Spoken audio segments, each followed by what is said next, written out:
Hello, everyone, and welcome to the Talladega Super Speedway for the Viking 300 race number two of round two here in the 2020 playoffs for the Output Racing League.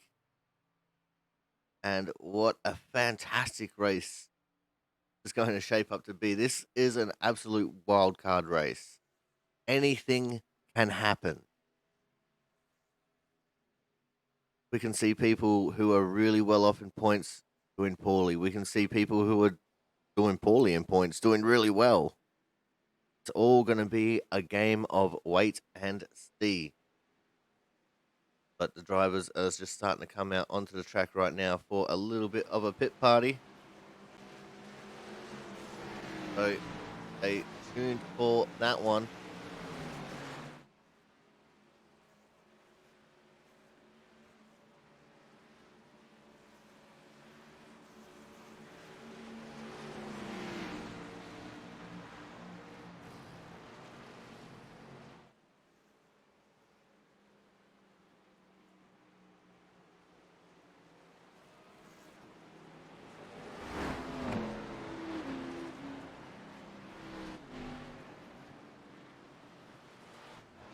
But Darren is going to fall to the back.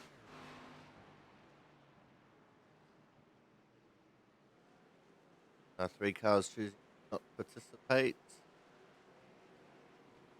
It looks like our pole car is going to be the 13 of Travis Massia.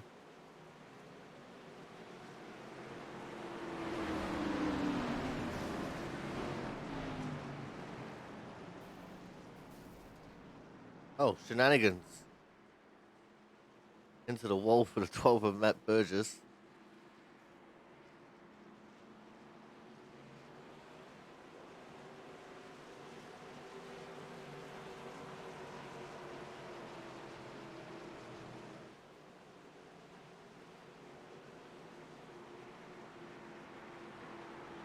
Here we go now. Base car's in. Guys getting ready to go.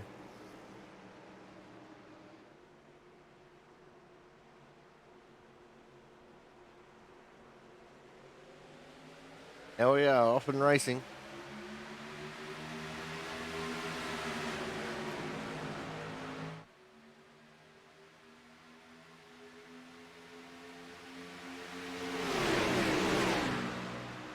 That was pulled out to a little bit of a lead with no help there. Brian Chambliss and Christian Budd. The outside line now with the help of Thomas Harmon as well. Gonna make that outside line very strong.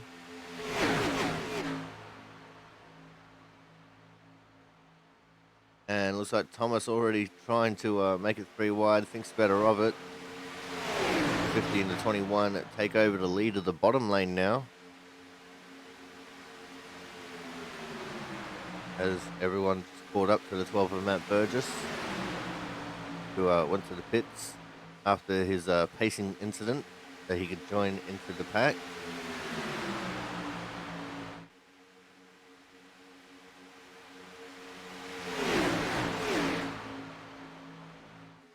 Andrew Perkins trying to make it three wide. Chris Champo was there with him. Guys, he doesn't want to take that line.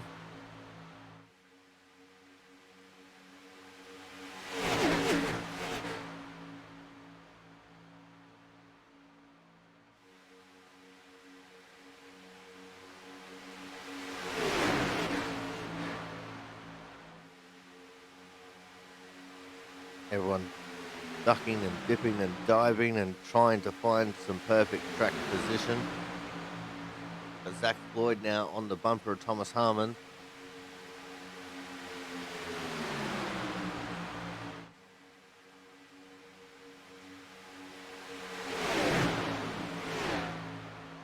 Here comes that middle lane.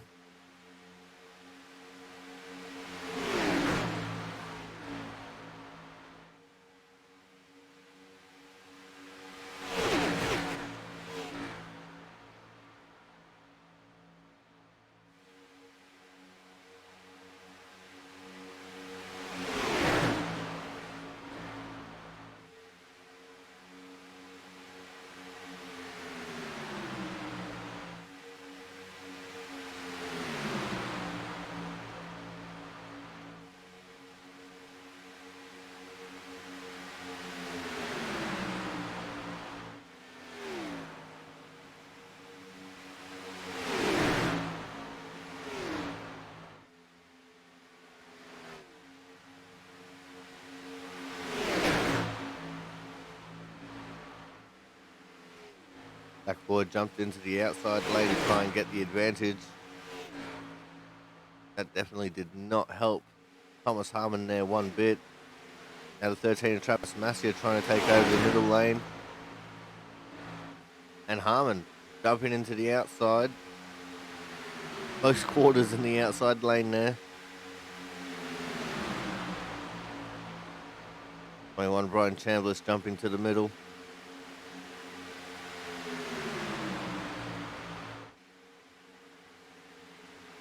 Lower cars becoming an issue.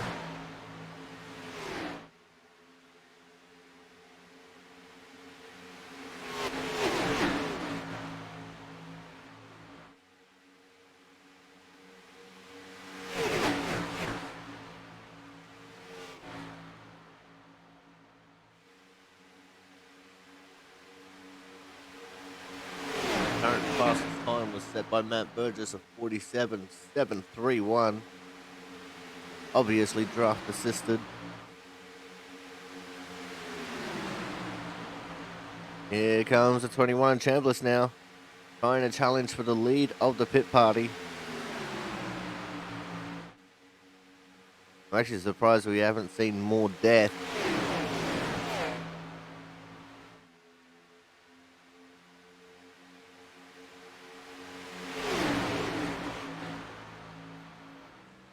Well, there's a little bit of squirreliness there coming out of 2.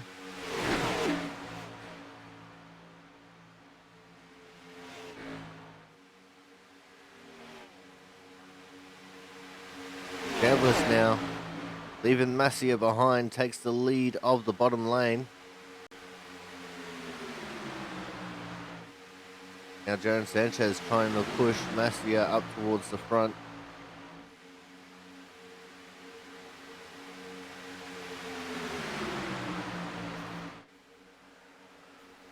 Oh, and there it is. Thomas Harmon involved in that one.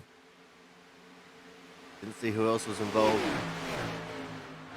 The 48, the 66, the 38 all involved.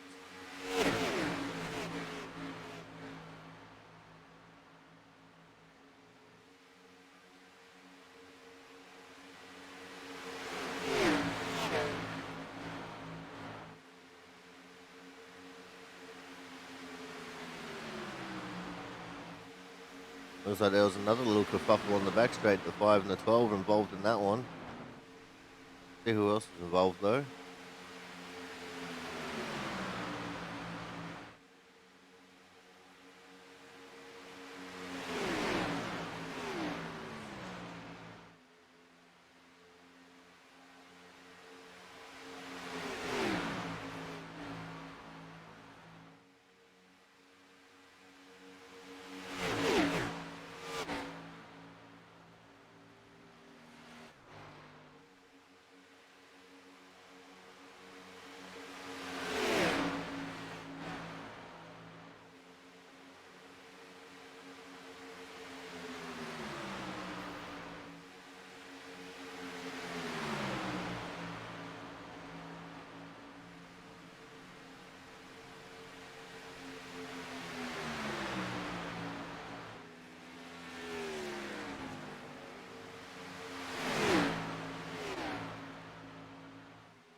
Still looking at this little pack. Christian Budd's falling off the back of.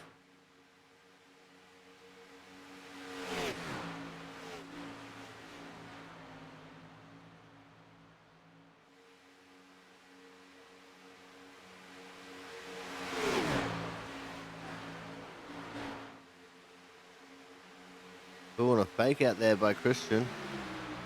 Pennington's going to help the outside, goes to the inside. Now he's going to make it 3 wide, and he's going to be leading the middle lane.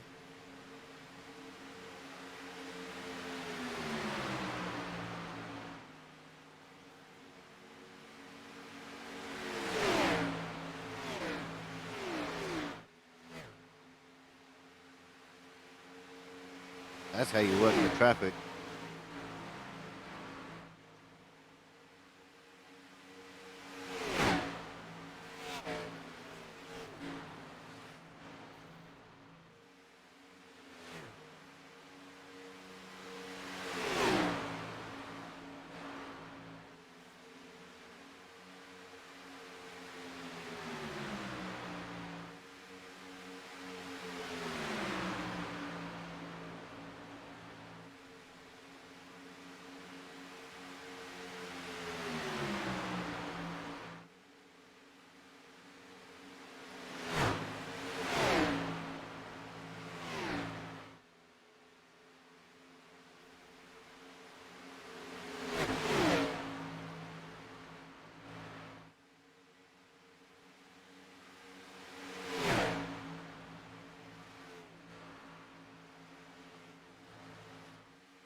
Oh, Hernandez puts Christian Butt around. Christian manages to keep it off the inside wall.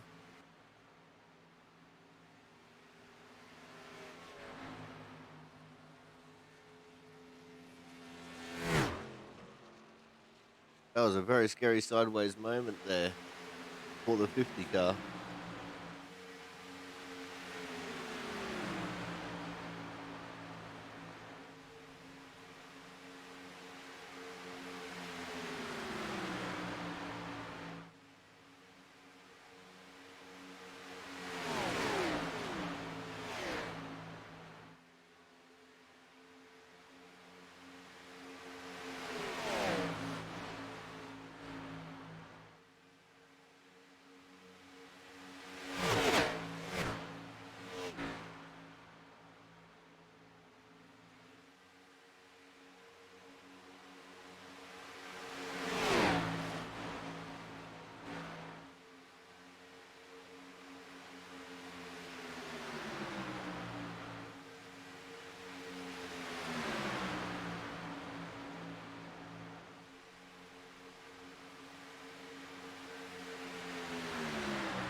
Well, here we go for some more shenanigans. That pretty much ends off everyone that was in the pit party. 21 of Brian Chambliss not looking too healthy at all. That car right there.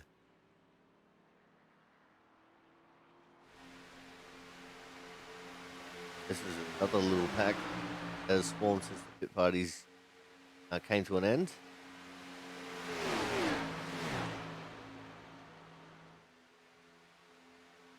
Got the 60 of Kyle Kraus, the 9 of Matt Horton, Jaron Sanchez in there, Thomas Harmon, Sam Niederhelm, and that's it.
So we've got not very much time left at all here in the practice.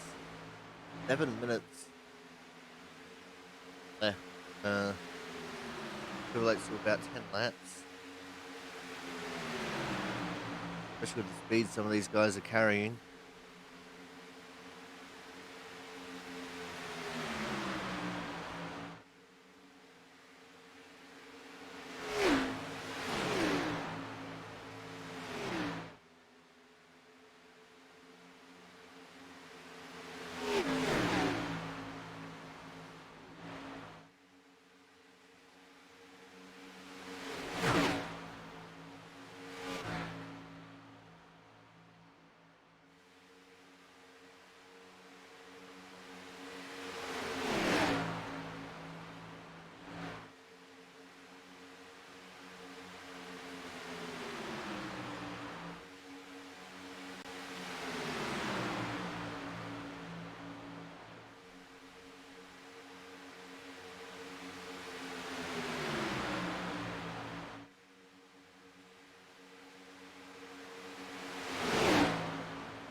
Oh, shenanigans are afoot.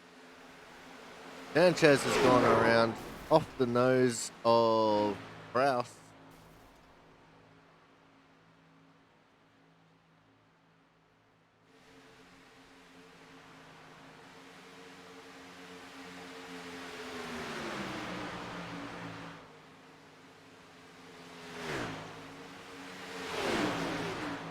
Shenanigans are plenty.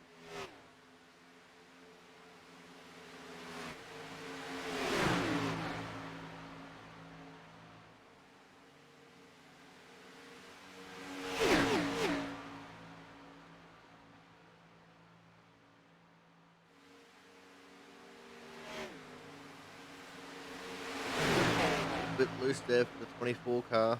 Frank Isaacson. Good, because to my knowledge, I haven't seen any double numbers yet.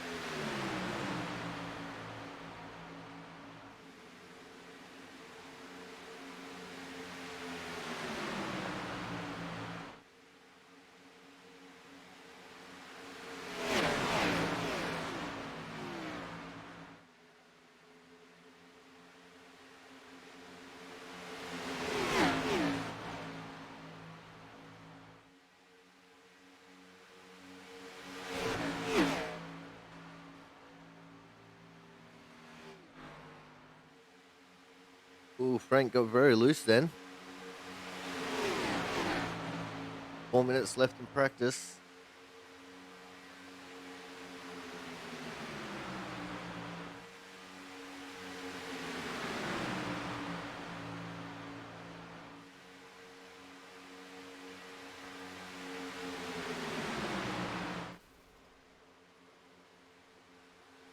Well, Hernandez and Harmon tangled up there on the entry to turn 3.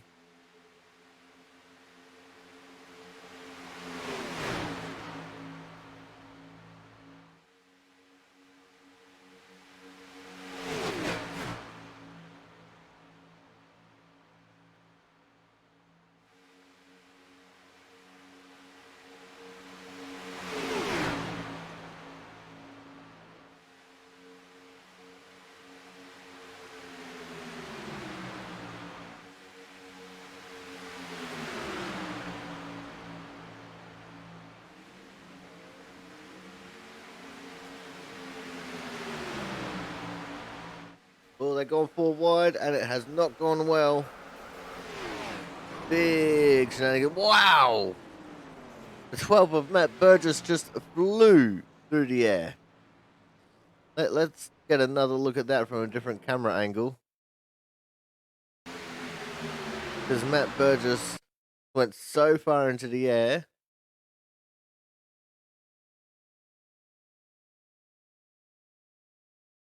There he goes. What launches him? There's Blake Matties in there. Oh, he just got launched off the 5 and the wall. Look at the airtime he gets. Wow.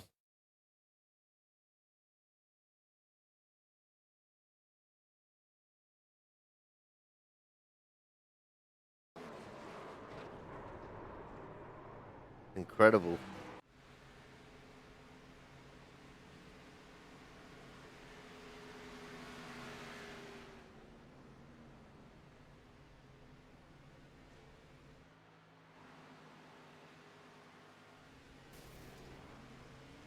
Apparently, the camera just wants to stay on him now.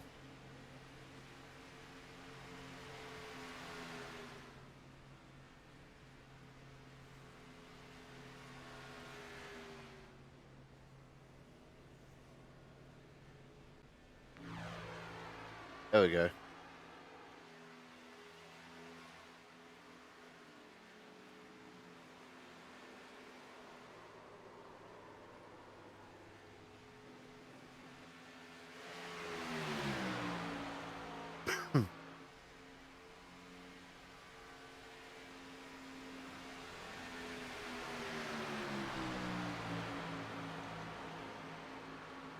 Alright, guys, well, very shortly here, we're going to go to a quick commercial break.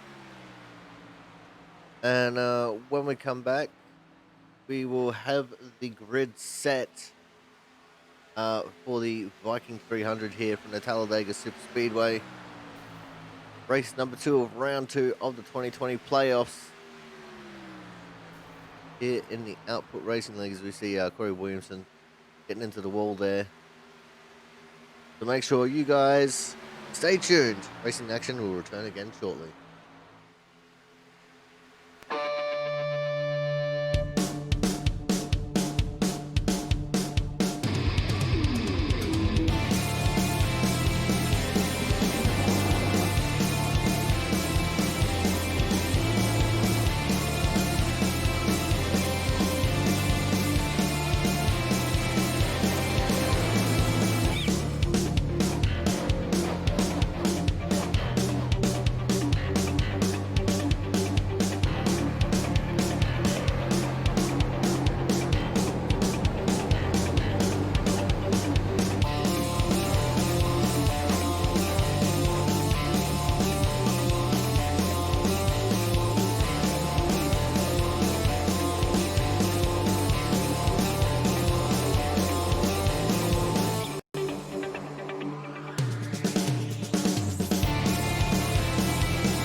Alrighty, we are back.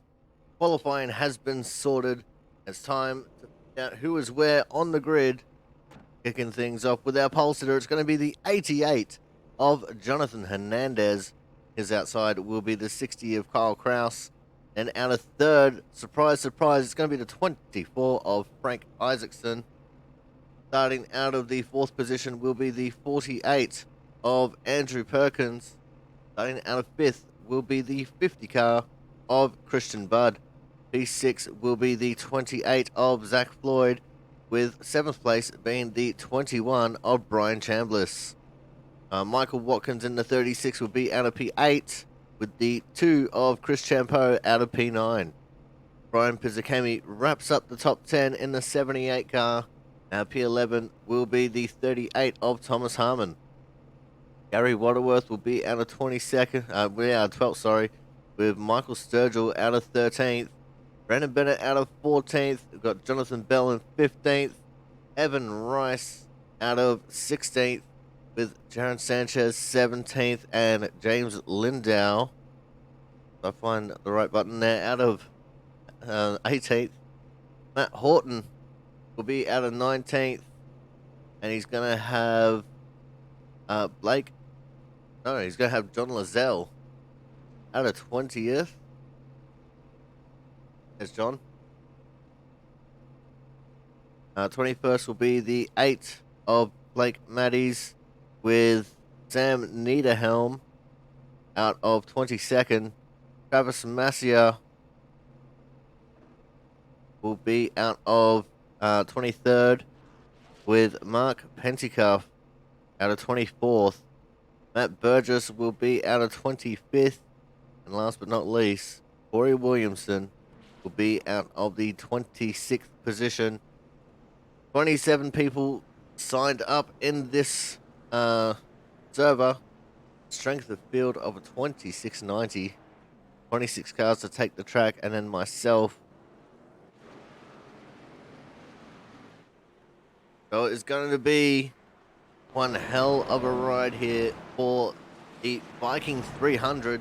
Live and exclusive here on Aussie Sim Commentator channel at the Talladega Super Speedway.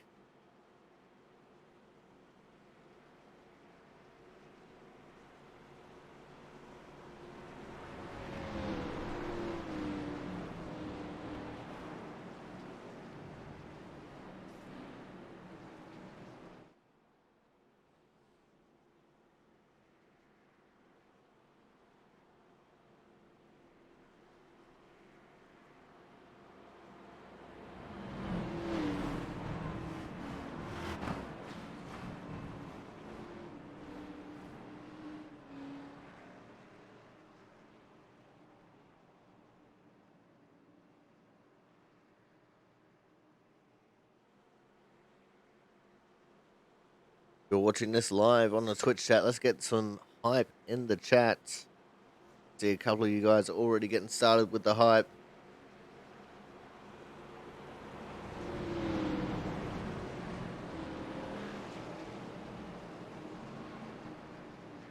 Because it's about time to set them loose.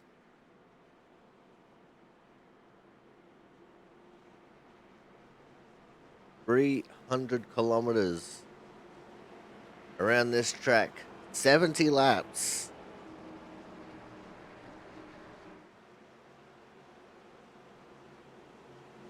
Remember, the first start is on green, so we have to wait until the backside of the tri-oval. Pace car is in. The pulse will be starting to rise for a few of these drivers.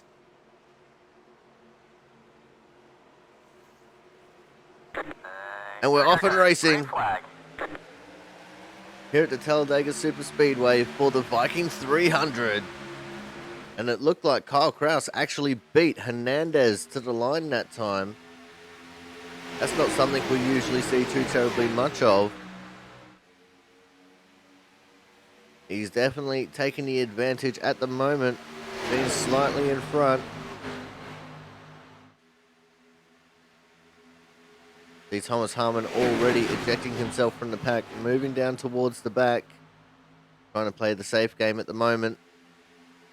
And Kyle Kraus in the 60 is going to be the leader here in the first lap. The 48 of Andrew Perkins went with him. And Kyle Kraus actually goes back to the outside line here, so the 48 might be the first leader of the race. And he is. Andrew Perkins leads his first lap at the Talladega Superspeedway.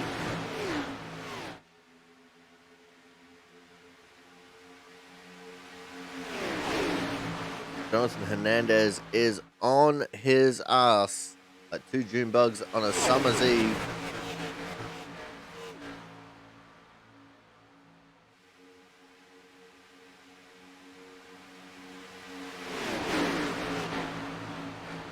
Kyle Kraus actually starting to drop back from the front of this pack a little bit. You see him going into that outside lane to drop back a little bit.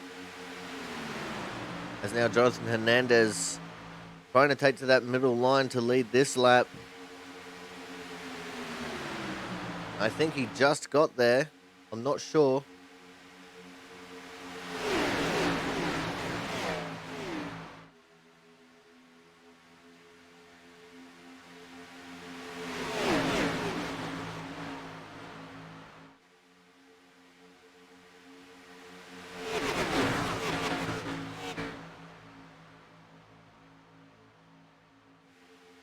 Looks like Zach Floyd now taking the lead with that outside lane. He's got the help from the 78 of Brian Pizzicami. 24 and a 48, still in that inside line though.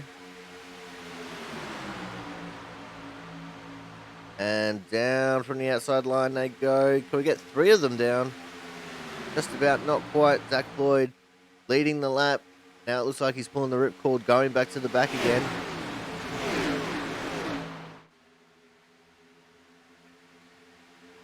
Do have one driver who is well off the pace. That is the 19 of James Lindow.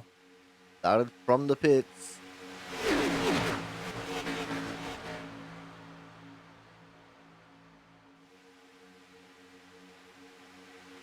Now the 2 of Chris Champeau takes the lead of the race.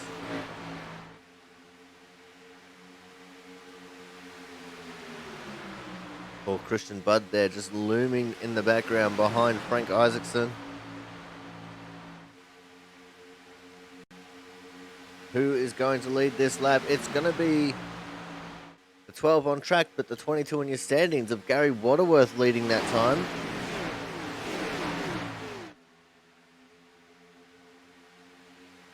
But Chris Champeau unlucky to not be the leader in that lap.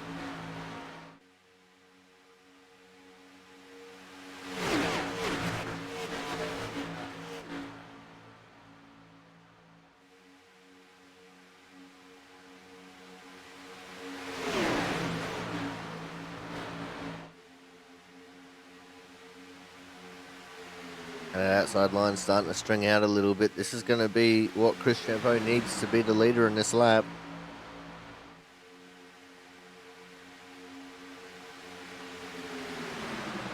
Chris Champeau is the leader that time. Now to the outside goes Brian Pizzicami and the 28 of Zach Floyd. That left a couple of big gaps in that inside line. Make it easier for this outside line to get organized and get around them.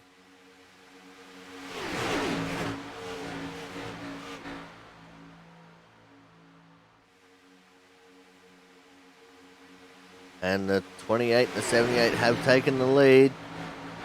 Let's see if they can hold it coming over to the front straight. I think they will, because Evan Rice in the 6 was just left out to dry there. But this lap is going to get led by Brian Pizzicami.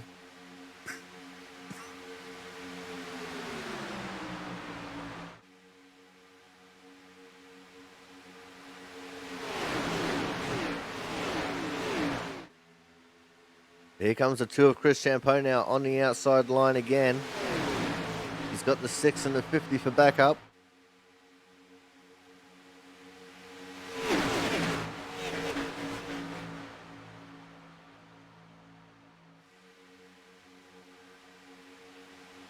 Chris Champeau now takes over the lead, but Evan Rice didn't go with him.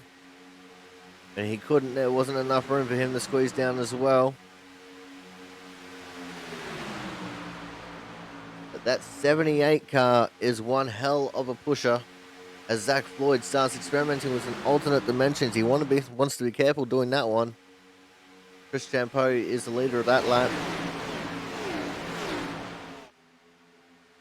Had a different leader every single lap so far.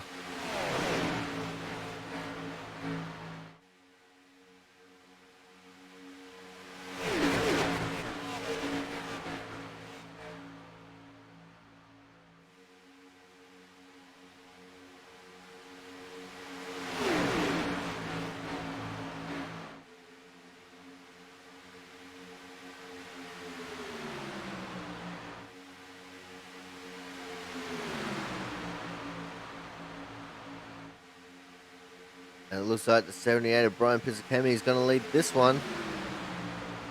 To hold true to the different leader every single lap theory.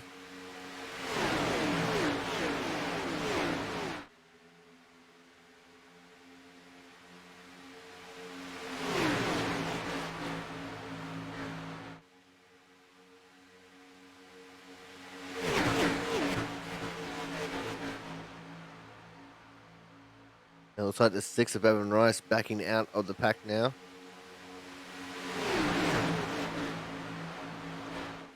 Chris Champeau is going to go back to the lead. Zach Floyd now moving into the outside line. He wants to try and lead a lap. Ryan Pizzicami actually doesn't want to do anything with him. Moving to the extreme outside line. The 3 wide. As Zach Floyd drops back down into the bottom lane now.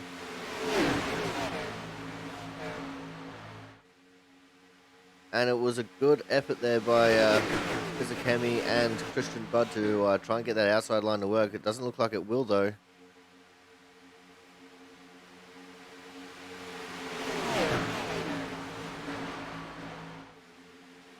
And for the first time in this race, we're going to have the same leader for 2 laps. That is going to be the 2 of Chris Champeau. But one thing the drivers will have to be aware of, that they are catching up to the back of James Lindow. He's only 6.5 seconds up the road from these guys. And they are going to catch him very quickly.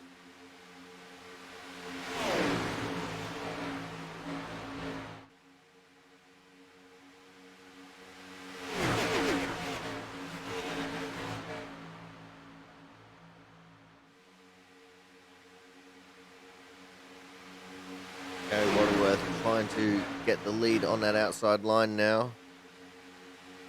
He's got help from Brian Chambliss in the 21. Got Michael Sturgill there as well in the 90.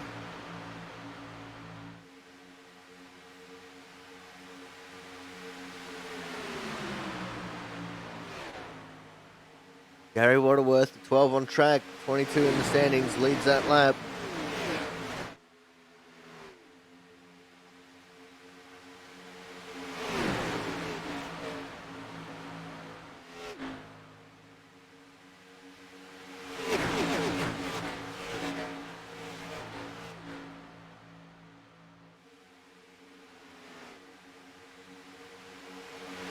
Now Chambliss has taken over the lead.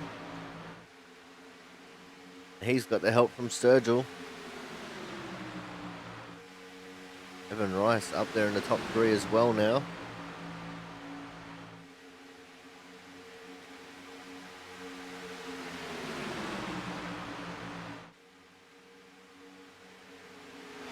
Chambliss now moving to the outside lane, possibly to drop back a little bit. Going to allow Sturgill to lead a lap here. As we catch up to the lap car of Lindow.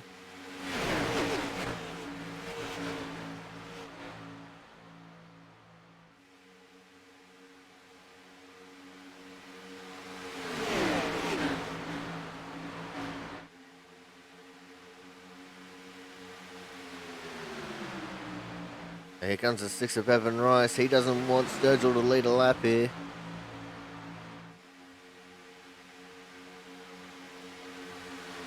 Leader of this lap is going to be the 6 of Evan Rice.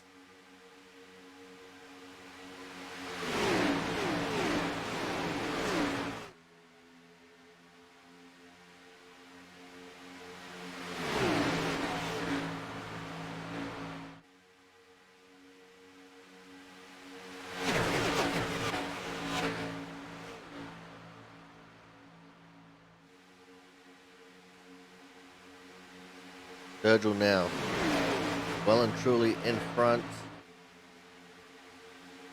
No one's going to stop him from getting to the lead this time, but maybe they will as the 2 of Chris Champeau now jumps to the outside.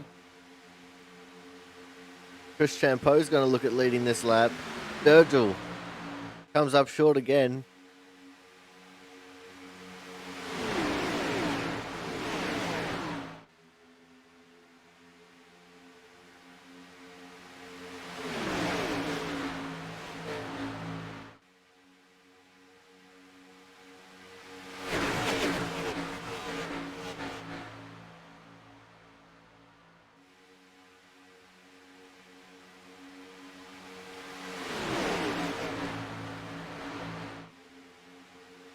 Let's see if Sturgill can do what everyone else did to him. He can't do it. Evan Rice is there.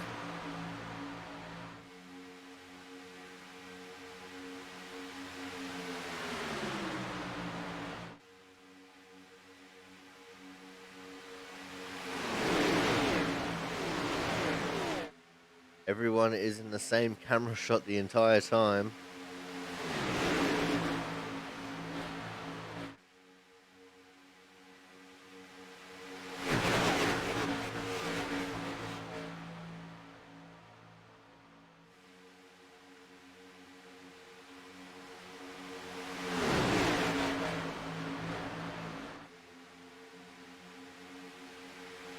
Sturgill now in the outside lane. He's trying to lead a lap finally.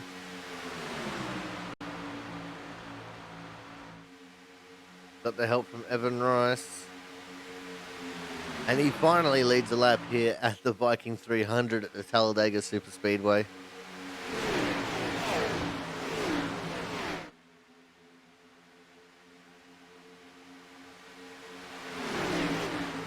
It only took him 17 laps, but he did it.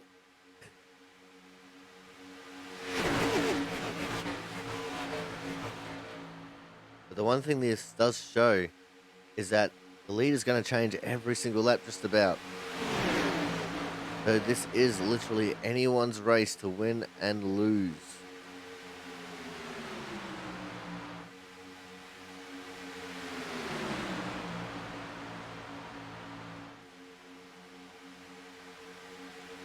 At the moment, the only person that can't actually win it from here is Lindau. That's by virtue of him being a lap down.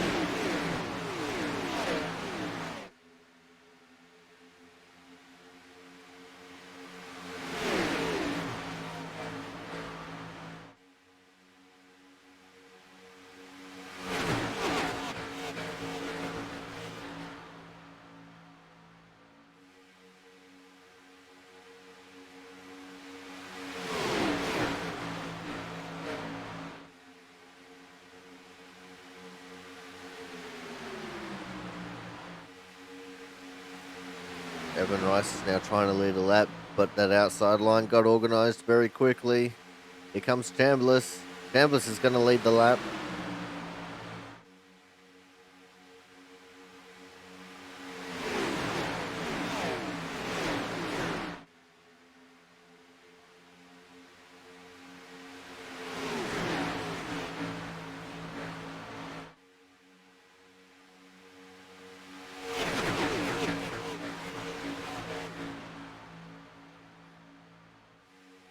Just about everyone has led a lap in some description.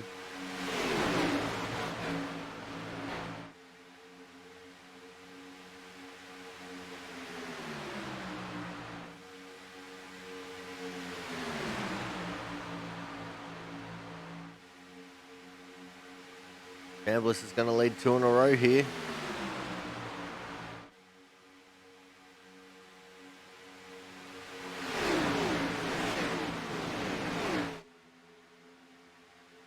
Highfield's starting to get a little bit strung out now.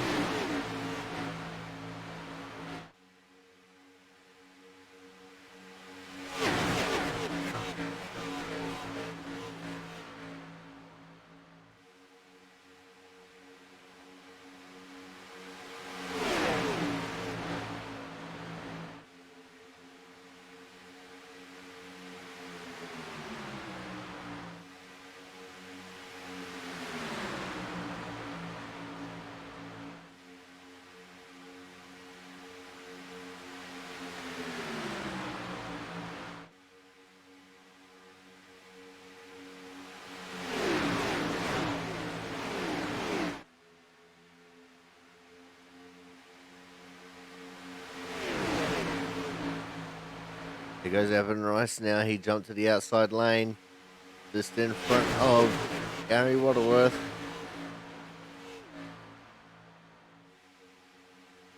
And now he leapfrogs in front of the 21 of Chambliss.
Right, before these guys start breaking off into anarchy, I think we're going to go to a quick commercial break.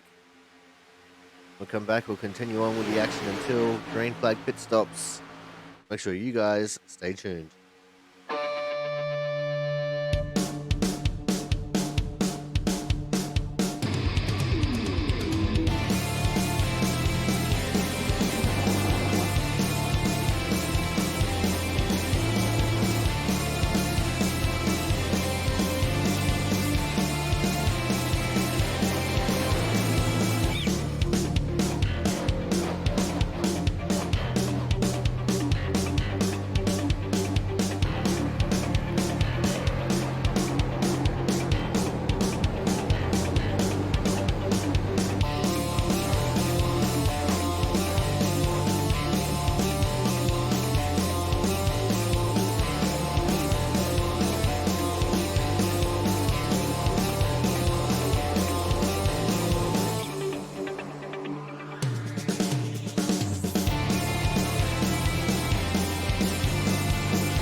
Alrighty, we are back here for the Viking 300 from the Talladega Super Speedway.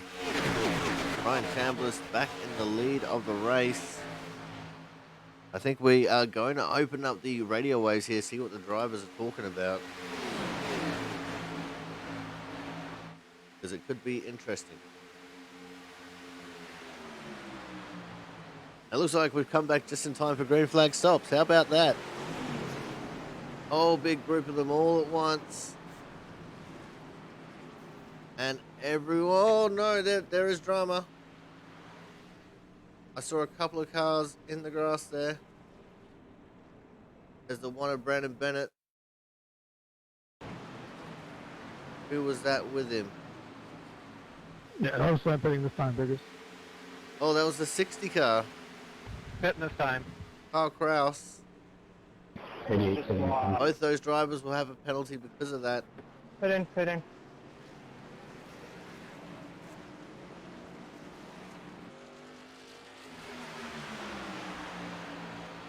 There's the other group now. Thomas Harmon in the lead of this one with Hernandez, Christian Budd. I think everyone in this patch Wow, is what coming a in stop, too. Evan.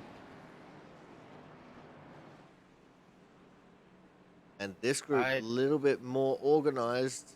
I took Coming in two just a little bit nicely. It's not a full tank, but I guess everybody else took one. Oh yeah, I sure didn't think about that.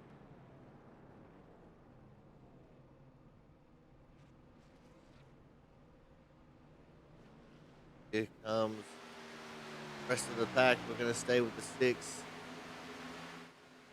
Where he pops out as far as everyone else is concerned. In space all by himself at the minute. Means he's not going as fast as what he could be.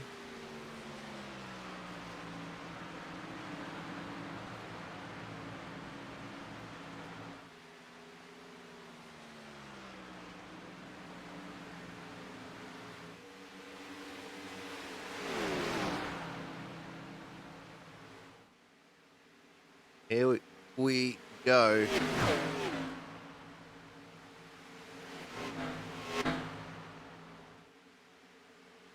Oh, the 88 Hernandez on the apron. That was a bit weird. That was just like he just snapped loose. Gathers it back up, keeps it going.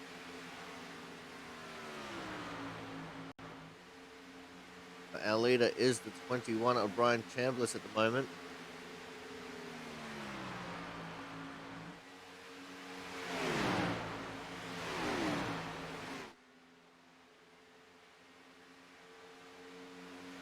Michael Sturgill P2, Evan Rice 3, and Gary Waterworth in 4th.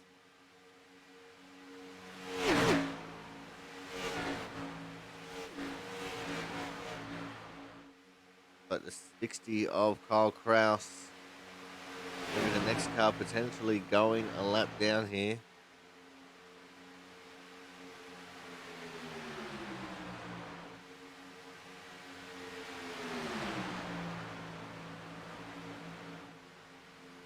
But he is already 1 lap down. He's potentially going 2 laps down.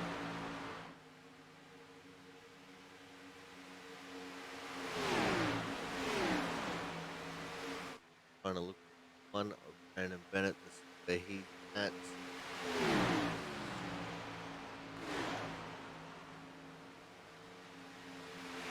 He is well off the pace at the moment, down in 23rd.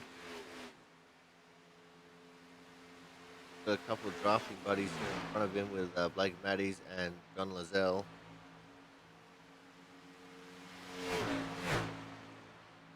Back up to our leaders.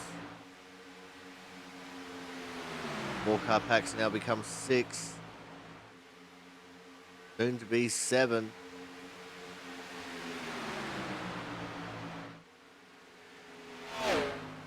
The main focus of these guys right now will just be to pull away from the rest of the pack.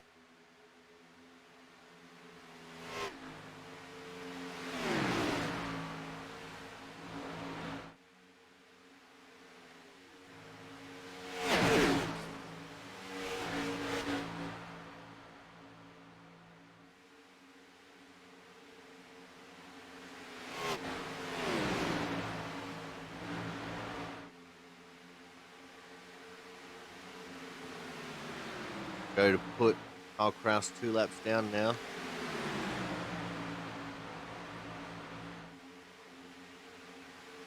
Next person on the list to possibly go a lap down will be the 12 of Matt Burgess. He's half a lap behind at the moment. 23.3 seconds in front of the leaders.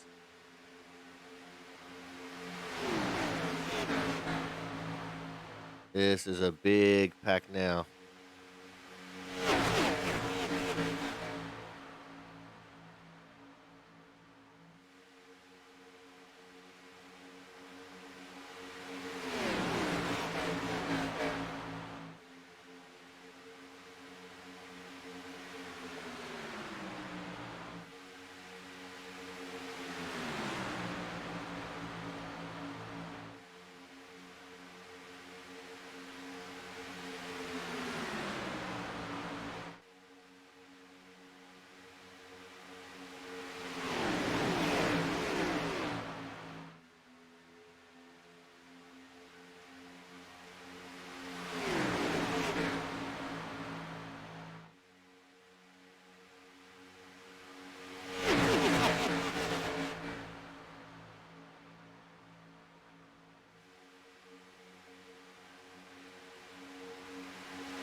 Here comes Evan Rice now with Gary Waterworth looking to the outside.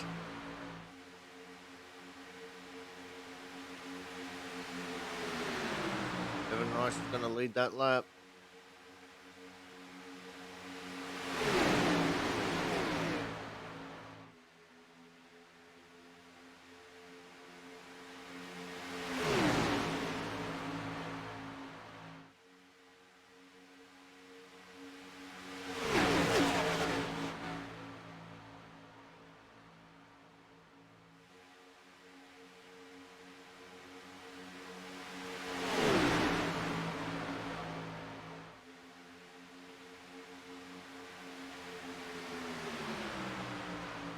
Evan Rice couldn't really get a proper run of it.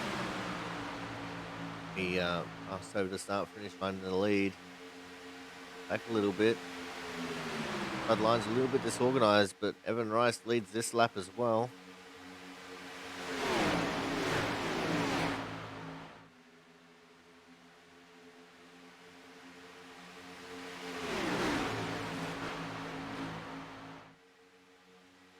Outside line dominance coming to an end though.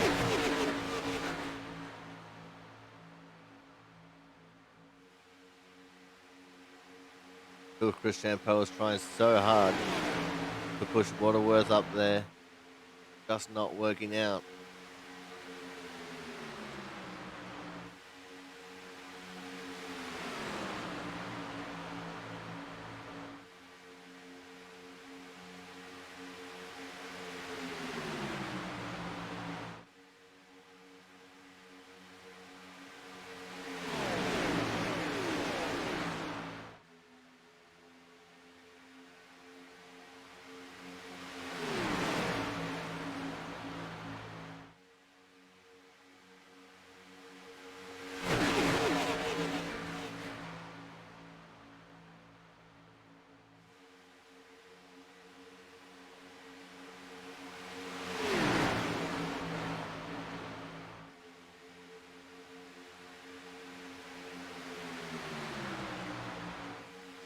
Virgil pushing Chambliss there on the outside line now.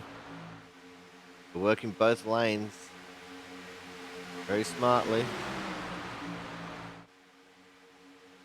We're now halfway home. 35 down, 35 to go.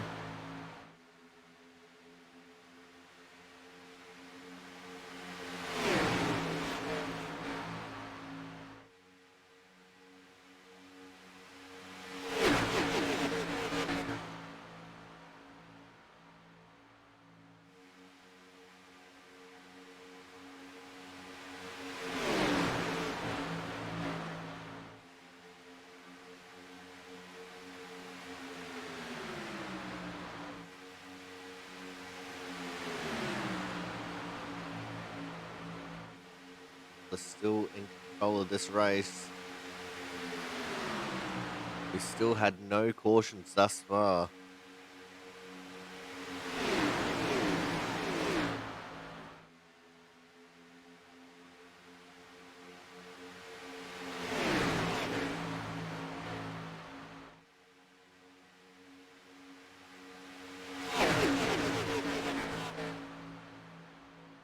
At the moment, Lindau would be lucky dog if a caution were to come out, as long as he can avoid the accident.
Not sure, but by my calculations, drivers might have to make at least one more stop.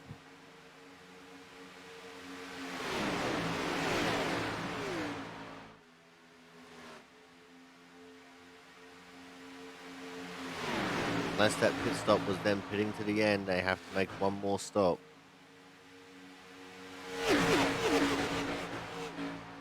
And it'll be in about 11 laps.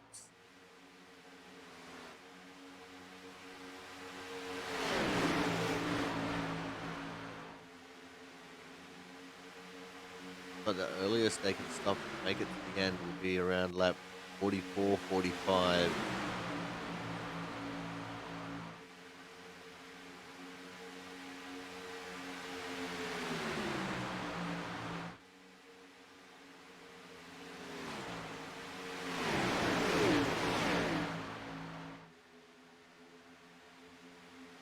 But most cars will be pushing it to 50 or 52. There's Matt Burgess about to go a lap down.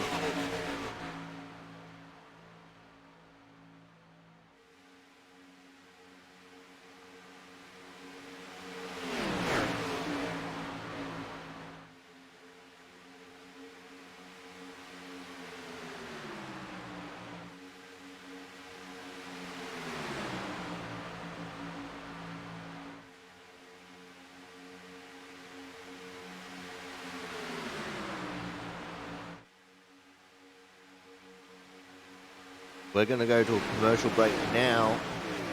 When we come back, we'll be getting ready for green flag pit stops. Make sure you guys stay tuned.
And we are back live and exclusive. The Viking 300 here from the Talladega Super Speedway. Ryan Chambliss still leading this race. Has done quite a few laps now. I think he is a shoo-in for the lead the most laps points.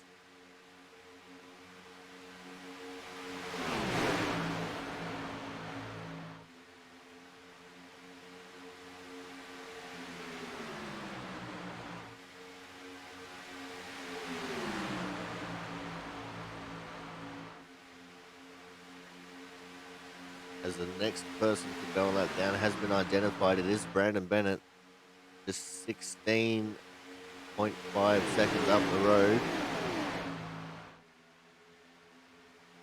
That's dropping very quickly.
Like we're starting to get a challenge coming from the outside line again. Chris Champeau with Gary Waterworth.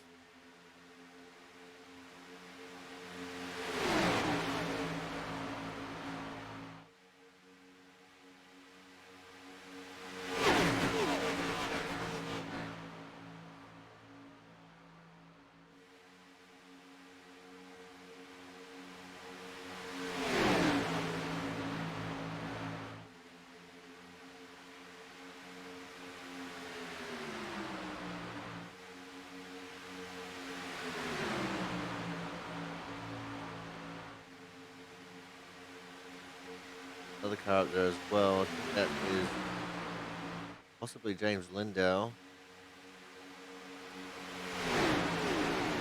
Having nice joins in that top lane.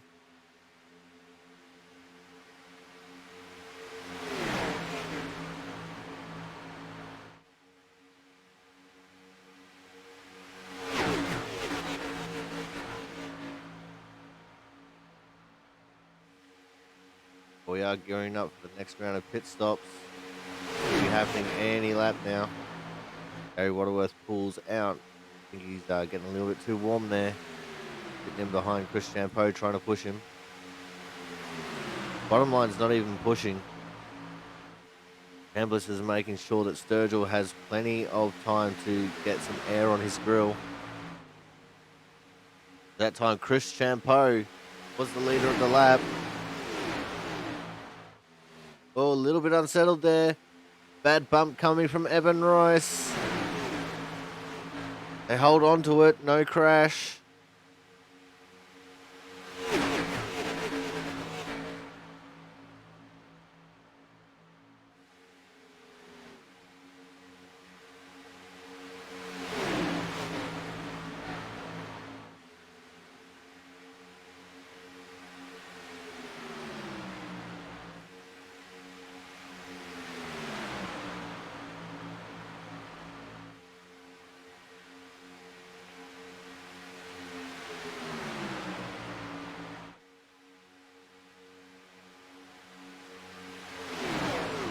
Brandon Bennett has now fallen into the clutches of the leading pack.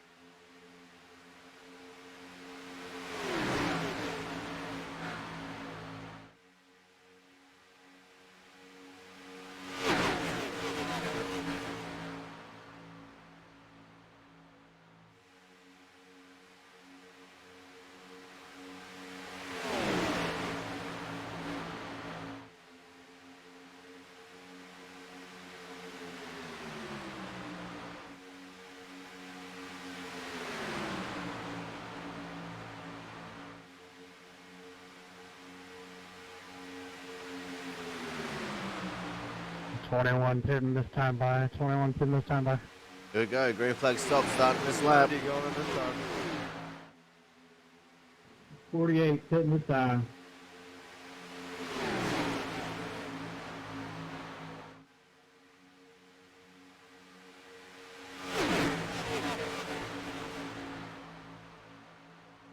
Some of the cars are at risk of going a lap down are coming to the pits as well. We're in a lap early.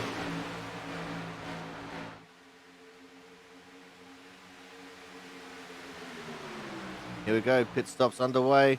Oh, Chris Champeau from the outside line. What a decisive move to come into the pits. Oh no! Chambliss got it wrong. He got onto the grass.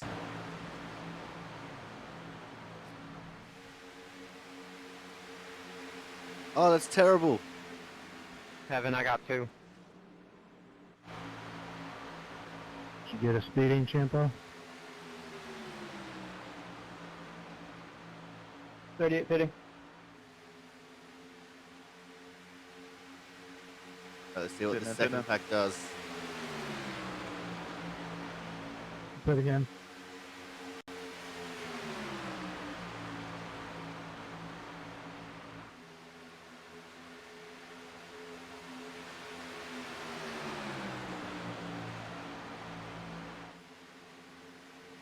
And they're coming into the pits.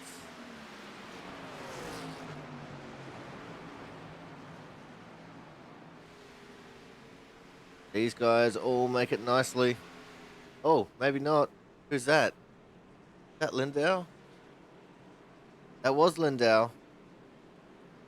91 on the car, 19 in the standings, lap down. Gonna have a penalty.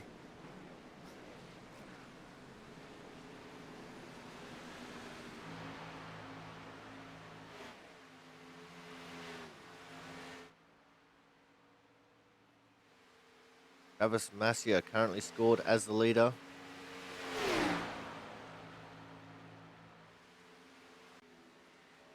And I'm an idiot because I was still in replay after watching Chambliss go off the track. At the moment it says Michael Watkins in the 36 is currently the leader. He's in the pits. That was Travis Massia. So Jonathan Hernandez, de facto leader of the race right now.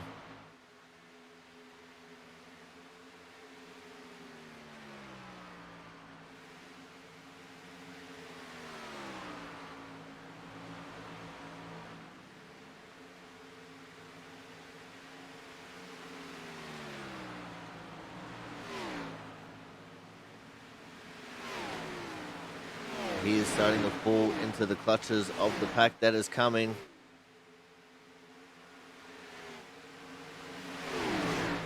Here they are. Gary Waterworth now in the lead of this race, 12 on track to 22 in the standings.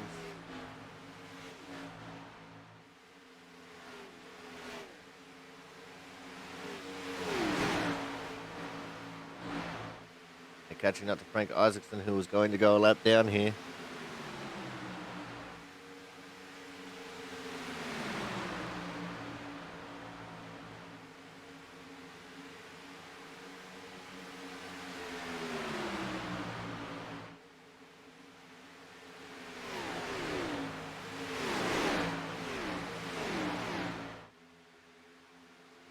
Heads up, last car was too wide.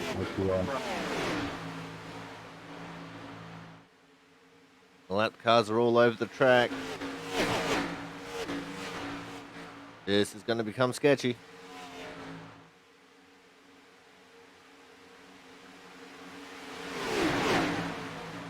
Oh no, the lap cars are gone side by side. What's going on?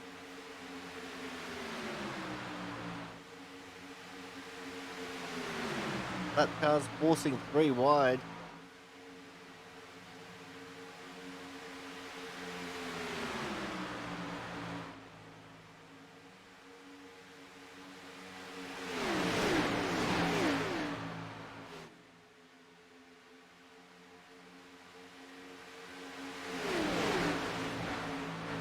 That was a scary situation for the leaders.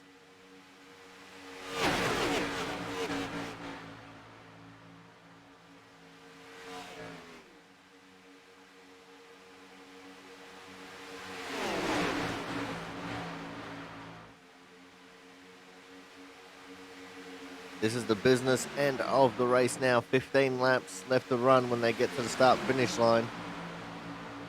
We're going to go another quick commercial break here. When we come back, we're going to the end. Make sure you guys stay tuned.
Sideways.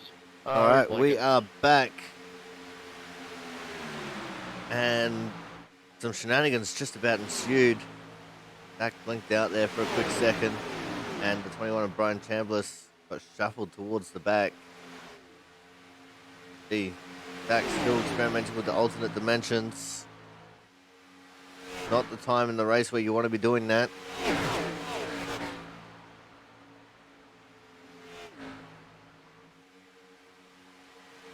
Laps left to run when we get to the start-finish line.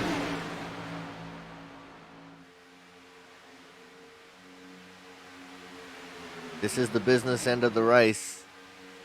If something's going to go wrong, it's probably going to happen here.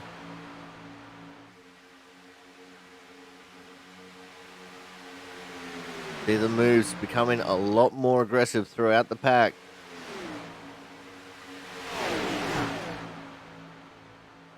Probably start seeing 3 wide happening as well.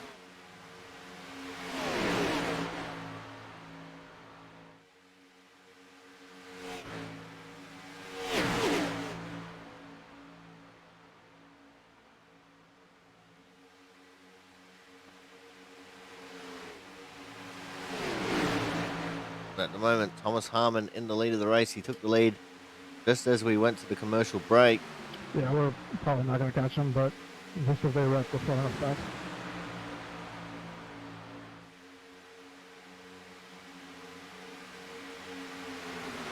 Neither line is really too terribly organized here. Come up to put John Lozelle and Chris Champeau lap down. It's going to leave 15 cars on the lead lap.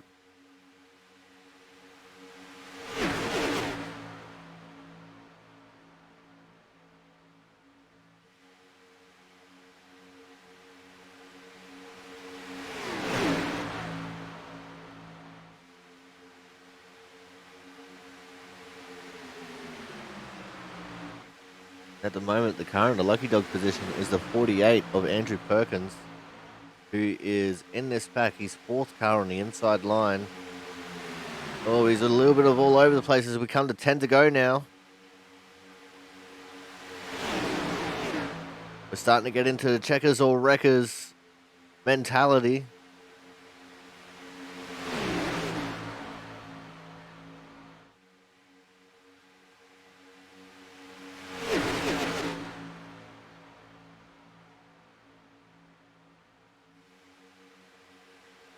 Virgil takes over the lead with Waterworth being his wingman. Going to release Hernandez to be the leader of the outside line. He's got the 21 of Chambliss on his tail.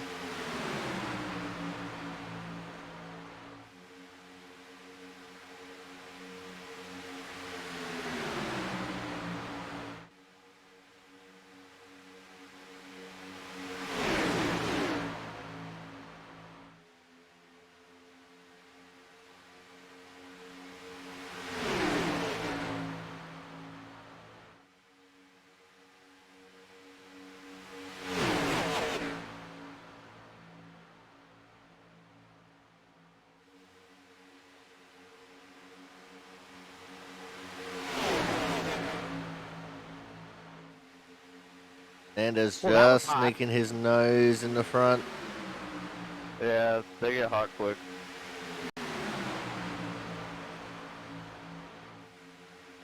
Gonna turn off the radio now. Hernandez and Chambliss taking the lead.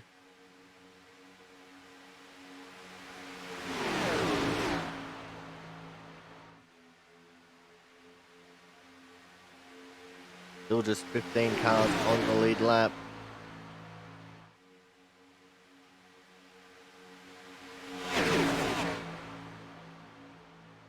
But Chambliss wants to try and lead again.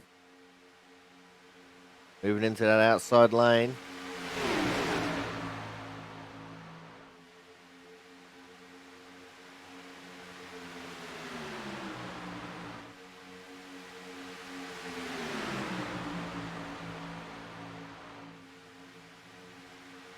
Got the 12 of Matt Burgess, who is a lap down on his tail. Chambliss leads that lap.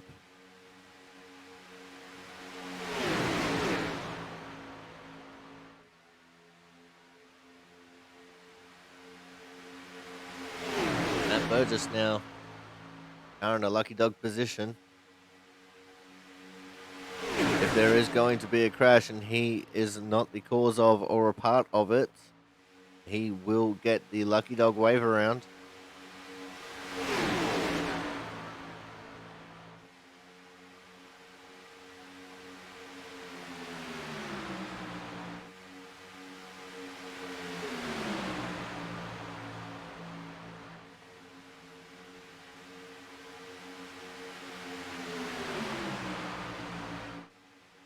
Hernandez fights back on the inside to take the lead back.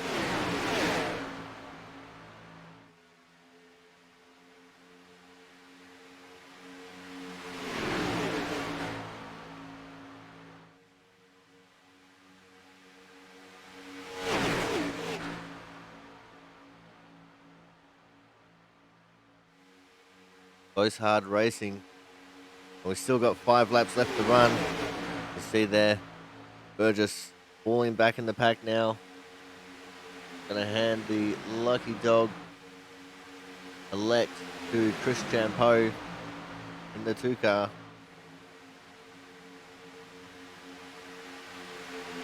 Five laps to go. Thomas Harmon trying to look to see if he can get that outside lane to work. Gonna have the 48 to go with him. A lot of lap down cars in this front pack. They're all fighting for the lucky dog position. We go 3 wide down the back straight.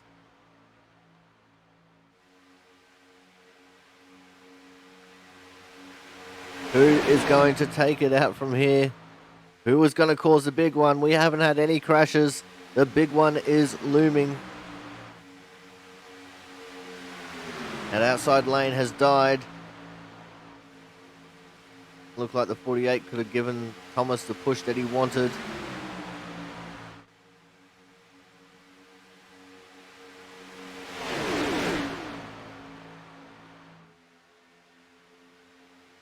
But they're going to try again. They're still out there.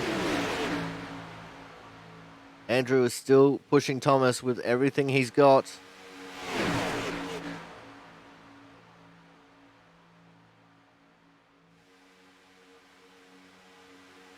They're not doing too badly either. Side draft will be helping them out a little bit while they're trying to get up there. Oh, Hernandez trying to block off that middle lane. It worked for a fraction of a second. Hernandez to the point in that lap. Thomas Harmon's still there on the extreme outside.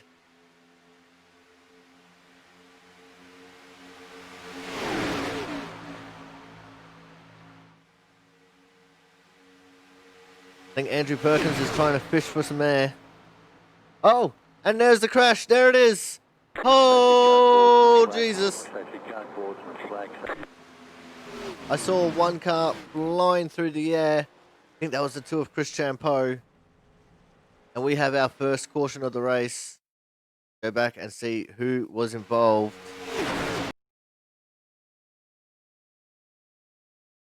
Oh, the 21 and the 88 get together.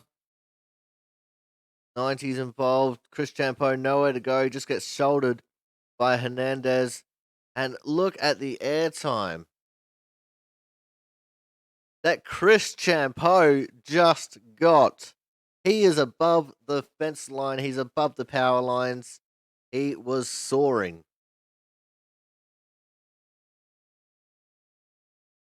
See who else we've got involved in this one. 48. Who else is there?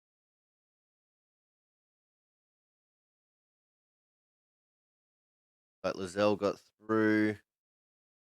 Zach Floyd, he got through. 36, I think, was just involved. James Lindau involved. And that seems to be it.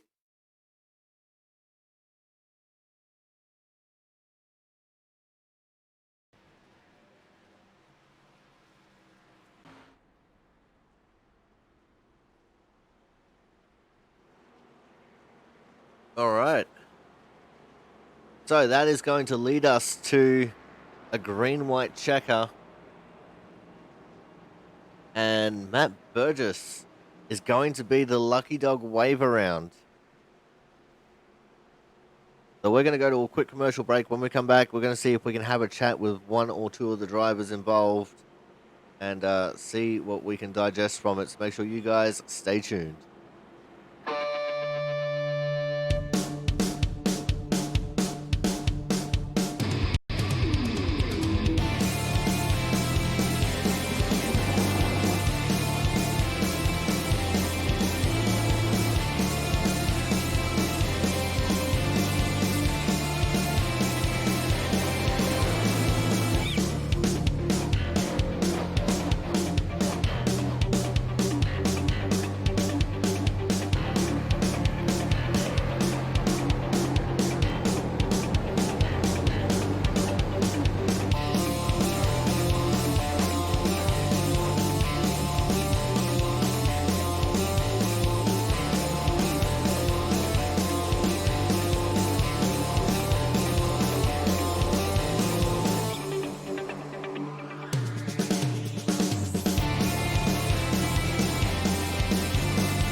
All right, guys, we are back here for the Viking 300 from Talladega Super Speedway. I'm going to drag Chris Champo in for a quick little chat to get his opinion on what happened there.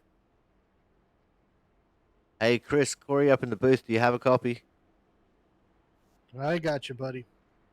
Man, you were almost in the lucky dog position there. Looking really strong when you were in the pack. What went wrong from your perspective, and are you all right after the airtime that you got? Yeah, I'm fine. The car's not. We're done for the night. But you know, it all started on that last green flag pit stop. I was on the outside and I didn't have enough fuel to make it back around, so I had to figure out how to get down. And Chambliss drove a little further into before the braking zone than I thought he would, and so I couldn't get slowed down for the pit. So I got a penalty and ended up a lap down. And I was just trying to stay in the lucky dog to hopefully get a lap back, but this happened instead. And that's unfortunate. Hopefully, though, with Roval next week, things could be a little bit better for you. We'll see. I'm pretty terrible at the Roval, so I guess if we can hope for like a top 10, maybe we guys shot at the next round of the playoffs. But as far as I'm looking at it, I think we're just hoping to have a good race at the Roval. We'll see what happens. All right. Well, thank you for your time, Chris. Unfortunate that what happened today. Hopefully, bigger and better things for you for the rest of the season. Yeah, it's all good. It's Talladega. I can't get too mad about it. That's exactly right, mate. All right. Catch you later, mate. Have a good night. Thank All right. Right, guys, so that was a two of Chris Champeau there. I would grab someone else to come and have a chat too, but we are on 1 to green here and about to go back to green flag racing. Now we are officially in overtime.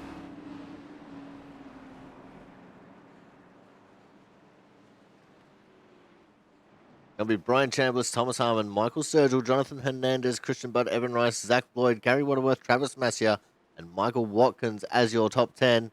We have 16 cars on the lead lap with Matt Burgess getting the lucky dog wave around. But a big question mark over the 21 and the 88. What damage have they got? Will they be able to work the draft the way they should? See the damage on the 88 there. We'll have to wait and see.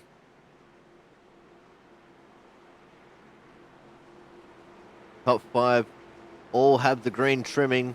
Everyone in the top 5 still in the chase. I say top 5, I mean the top 4 and P6. Although I think Evan Rice is in it, so that makes the top 6. Pace car is in. The leader can go at any time. I think he's going to wait for green.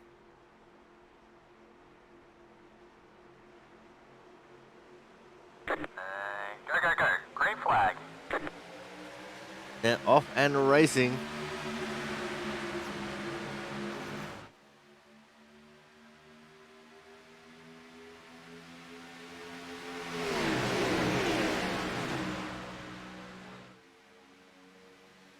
And Thomas Harmon not getting any help from behind. Ediota Hernandez just can't quite get the speed going with his damaged car.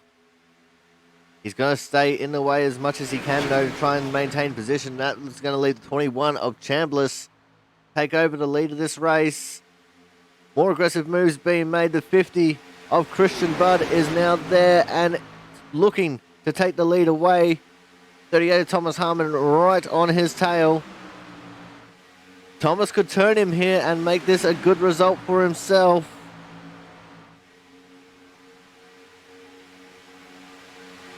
White flag, last lap, last chance to win it or wear it.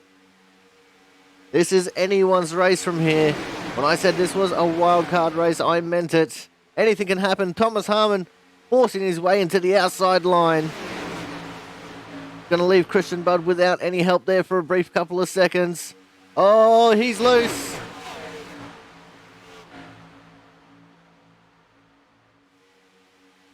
Everyone survived so far.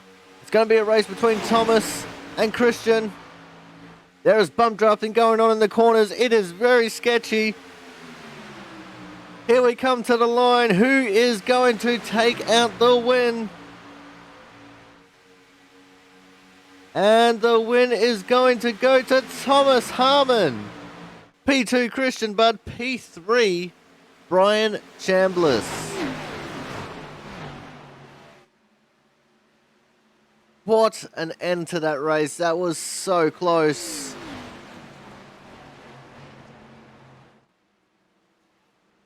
And Thomas Harmon, a very, very deserved winner there.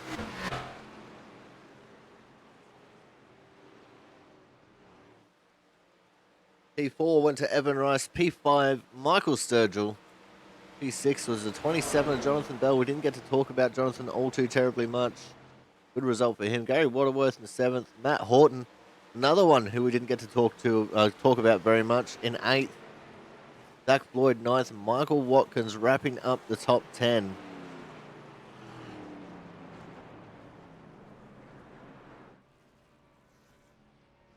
Thomas is going to go and do a little bit of celebrating here. Here we go. Oh, and straight into the fence. Oh. If you guys have access to the Tier 2 emote on Twitch, the Burnout emote, make sure you spam it in chat right now. Thomas Harmon, your victor today. When we go to... we're going to go to a commercial break now. When we come back, we are going to have driver interviews, so make sure you guys stay tuned.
Alrighty, guys, we are back, and it's time to reveal our Speedway Memes Hard Charger Award.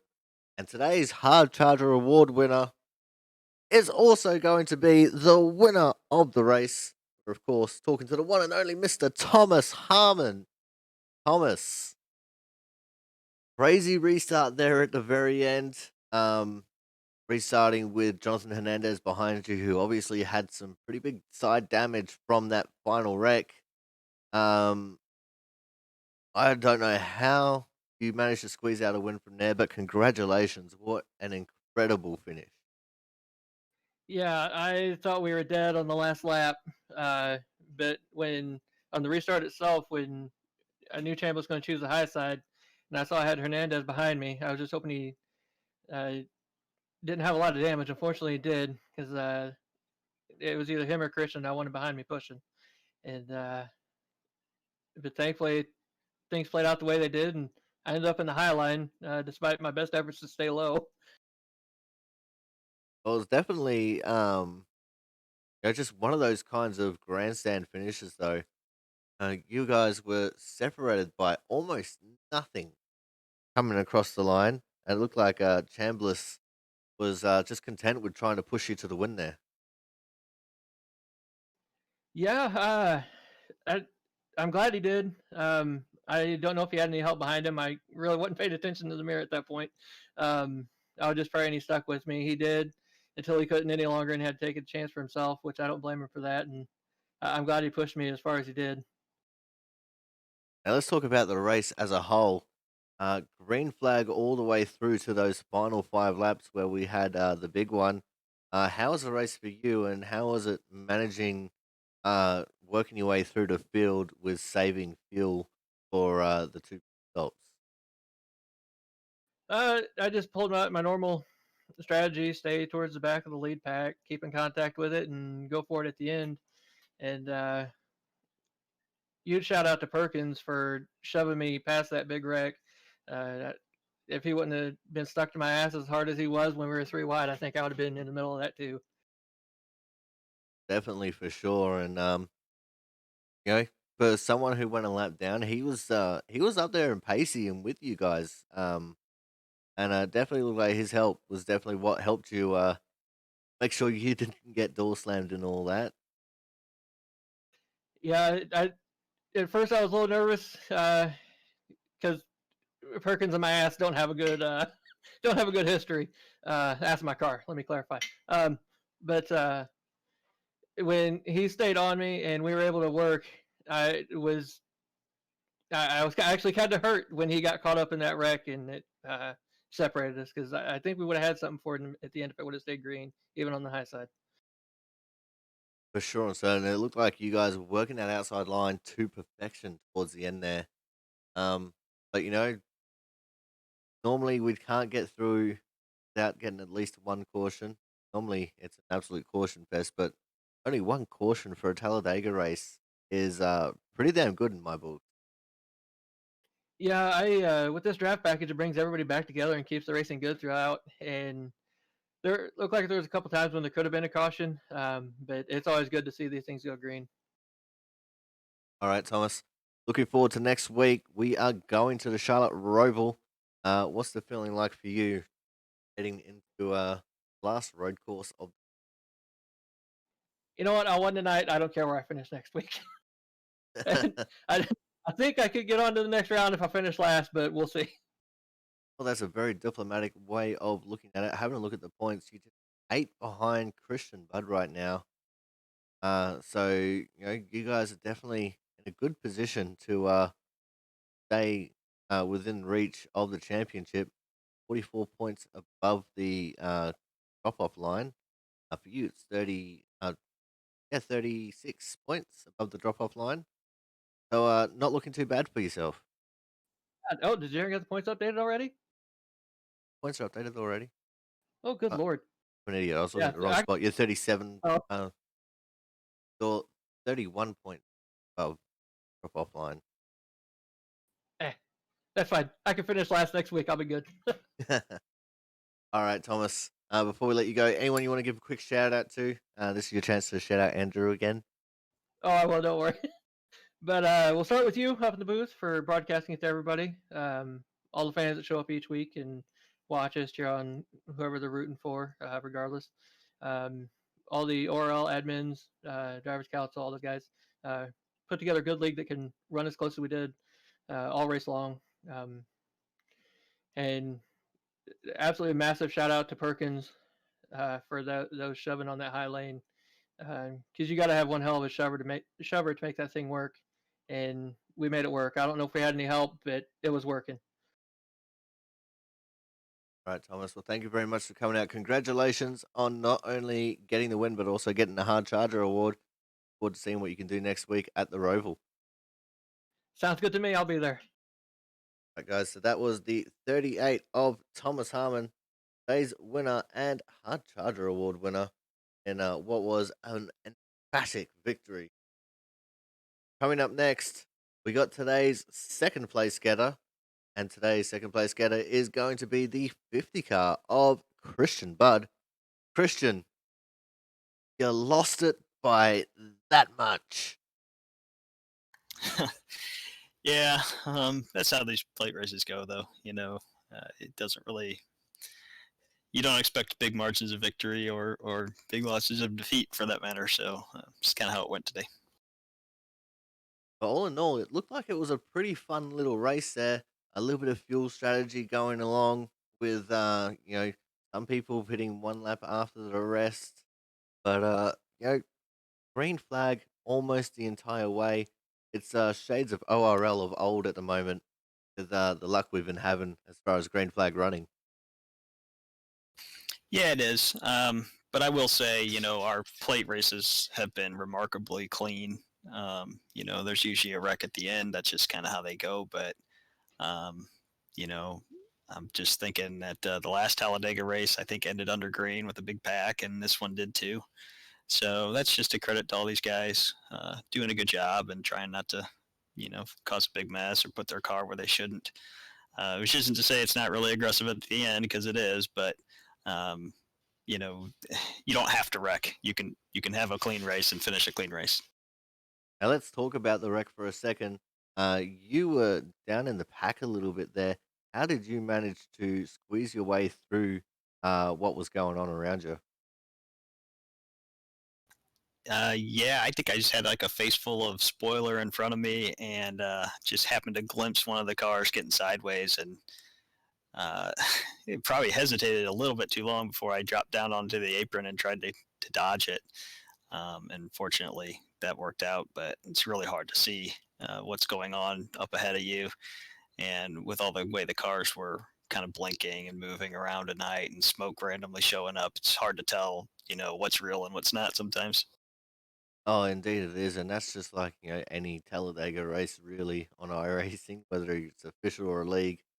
The blinkers definitely make it interesting, don't they?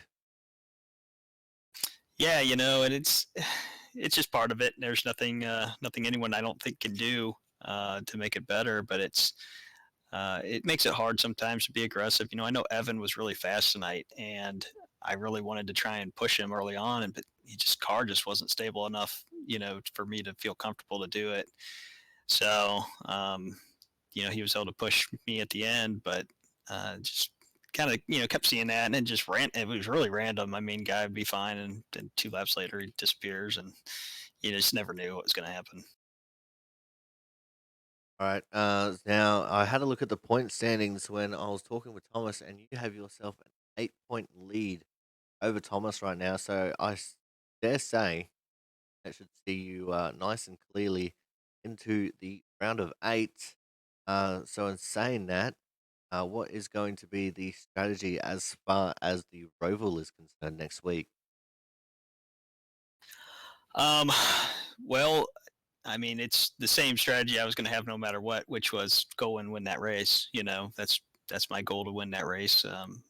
2 extra bonus points going in the next round could be the difference between making it to Phoenix or not. So, but I will say it does take some of the pressure off, because my testing session so far with the set and Charlotte, it's going to be rough, man. It's super loose. I mean, just loose under braking, loose on entry, the worst kind of loose. And I think guys are going to be in for a rude awakening. So, it's nice not to have to win, not to have to go in there and have a good finish. So I can be aggressive and I can just focus on just doing the right things and winning that race. All right, Christian, before we let you go here tonight, anyone you want to give a quick shout out to? Yeah, Viking for sponsoring this race, and then Jaron for doing such a great job with this league, and all these guys who are showing up. We're pretty deep in the season, and a lot of times by now you see a lot of guys dropping off, and the car counts go down. And I think we still had 26 cars or something start tonight, so definitely shout out to those guys for coming in here and still trying. They might not be in the points, but they're trying to win the race, which is makes it fun for the guys who are in the points to know that nobody's laying over for you. Exactly right, man. And we can only hope for more of it as the season continues on. Absolutely. Appreciate it. All right, Christian, thank you very much for coming out tonight. Congratulations on P2. And we look forward to seeing what you can do next week when it comes to the Charlotte Roval. All right, guys. So that was the 50 of Christian Budd, today's second place getter. And so very unlucky. Let's bring up the results here on iRacing. The result was, so it's not going to show us because it's really, there we go, 0.017 was the gap between Thomas and Christian, which is nothing. Absolutely nothing.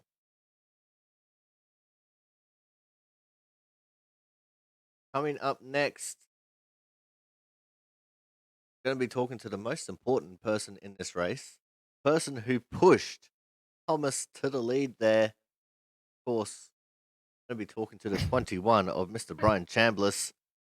Brian, a great race from you, man. I dare say you're a dead ringer for the leader most lap points and just a general all-round good result for you with the third place.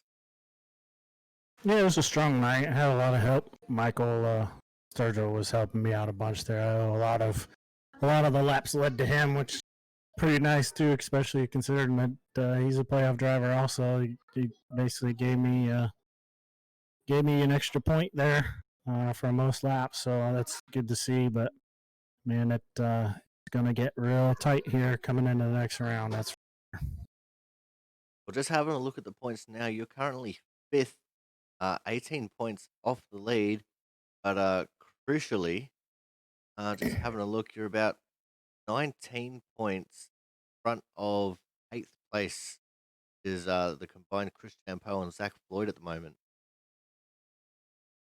yeah. I mean, that's a good, nice to have that buffer, especially going into next week.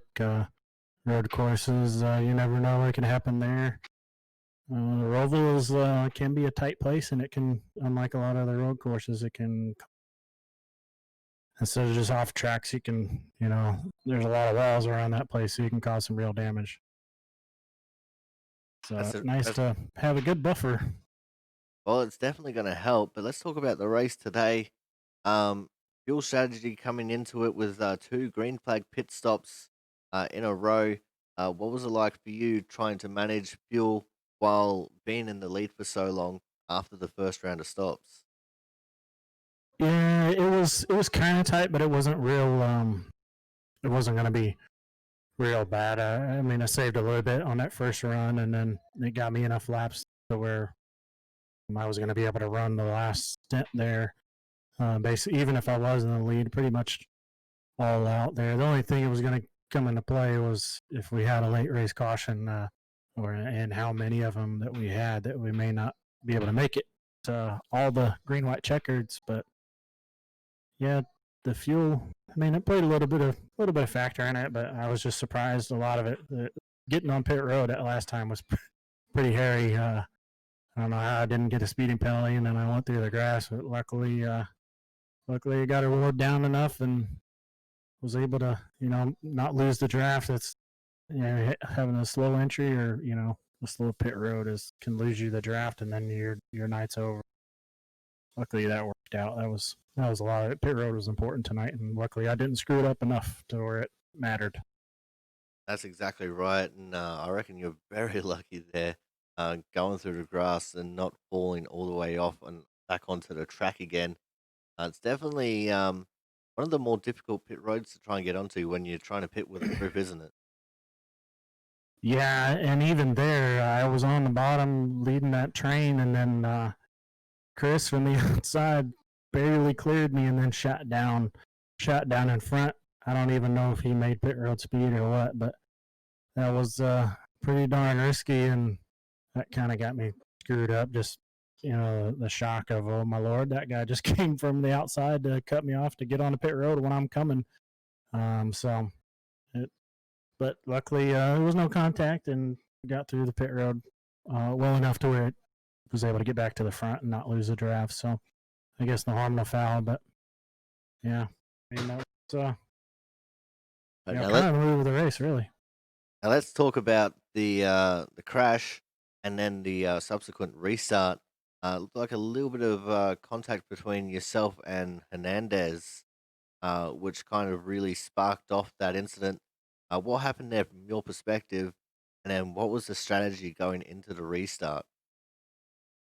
What happened there was, I mean, I was just driving, foot to the floor down the middle of the backstretch, and got a bump from behind. It was a little off center. Bumping in these cars, it's hard to tell, really what's going to happen. Normally, I mean, a lot of times you can hit them in the same spot each time, and the car will just be fine, and then you could hit them in the exact same spot, or maybe, an inch or two over, and then you're, moving a car in front of you, either left or right, depending on which side of the bumper you're hitting on, and that's kind of what happened there. Is I got a little off center bump on the right side, and it shot me down into Jonathan.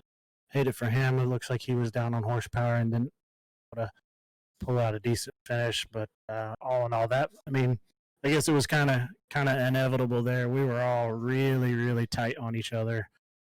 There was several laps before leading up to that, so it was almost a matter of time. But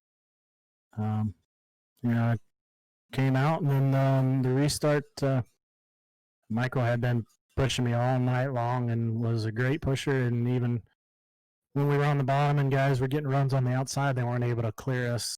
So I just wanted to be on the outside, knowing that he was starting fourth. That way he could help me, help push me, and we could get clear, or have us both in the best position to get good finishes. And I credit to him for staying on my bumper there when we got clear on the backstretch on that restart, because he could have jumped down there instead of Christian just as well. So yeah, I mean, a lot of thanks goes to him tonight too. But All right, man. Now let's look forward to next week. We've already mentioned we're going to the Roval. So for someone who reckons they're not a road course guy but does pretty all right, how do you reckon your chances are going to be next week, especially with how difficult the setup is at the moment? yeah, I haven't turned any laps there in a while. It's been a couple months since I've been there, but it's probably, I would say, one of my better road courses. I don't know. That place suits me well. I don't know that I'm going to have the speed to compete with some of these guys for a win up here, but I'm really just going to be happy to get a good enough finish there to move on to the next round. And then this next round really lines up for me. All those tracks in that round are some of my better tracks. So hopefully it'll get me a good enough position here to fight for the championship. But it's going to be a tight battle. I think there's going to be, it's going to be really tight heading in that championship round. Who's the four are. All right, man. Well, before we let you go here tonight, anyone you want to give a quick shout out to? Yeah, I'd like to thank Jaron in this league. Tonight showed a lot of good racing. You can race, 3 wide around this place side by side on each other's door for a little bit and be okay. Not have to wad them all up. Sometimes stuff happens, and you'll deal with that. But it was pretty good all in all. And then you for doing this broadcast. Of course, I got to thank Billy up in the stand. He wasn't there tonight, but he was there in spirit helping us out. And then, of course, again, Michael, can't thank him enough for tonight. And then, thank my family for letting me do this. And that's about it. Right, man. Well, thank you very much for coming out. Congratulations on P3. and we look forward to seeing you again next week at the Charlotte Roval. Thanks, appreciate it. All right, guys. So that was today's third place finisher and our final day 90 car of Michael Sturgill. And as I said, he was instrumental in getting that win for Thomas. That is going to end off our broadcast here for the Viking 300. Thank you all for coming out and participating in the chat. If you're watching this back on YouTube, don't forget to like, comment, and subscribe. And until next time, when we go to the Charlotte Roval, I hope you all have a safe week out there. And we'll see you guys next week.